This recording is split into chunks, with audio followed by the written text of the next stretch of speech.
రాజ్యమంతా రాజుదే. అయినా రాజధాని ఒకటి ఉంటుంది, ప్రధాన నగరం. మిగిలిన వాటన్నిటికంటే ప్రత్యేకమైనటువంటి నగరం. అక్కడ నుంచి పాలన సాగిస్తాడు, అక్కడే ఉంటాడు. అలాగే అంతటా వ్యాపించి ఉంటాడు భగవంతుడు. కానీ ఆయనకి కూడా ఒక రాజధాని ఉంటుంది. ఆ దివ్య దంపతుల రాజధాని పేర్లు చెప్తున్నారు భట్టర్ వారు. అయోధ్య, అపరాజిత. వారు చెప్పడం కాదు, వేదంలో చెప్పబడి ఉన్నాయి. ఎవ్వరూ ఆక్రమించలేరు, ఎవ్వరూ జయించలేరు. చాలా ఉన్నతంగా ఉంటుంది. భక్తులందరూ ఫలంగా పొందేది అవుతుంది. చక్కటి రక్షకులు ఉంటారు. అన్నింటినీ మించి అద్భుతమైనటువంటి వస్తువులు ఉంటాయి. సుధాస్యందిభి అంటారు.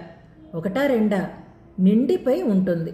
ఆ భోగోపకరణాలు ఎంత భోగ్యంగా ఉంటాయి అంటే అమృతం చిందుతోందా అన్నట్లుగా అనిపిస్తుందిట. అక్కడ ఉండేటటువంటి హంగు, అక్కడ ఉండేటటువంటి వస్తుజాతం, అది అమ్మా మీ రాజధాని అని తెలుసుకుంటున్నారు విజ్ఞులు అంటారు భట్టర్ వారు.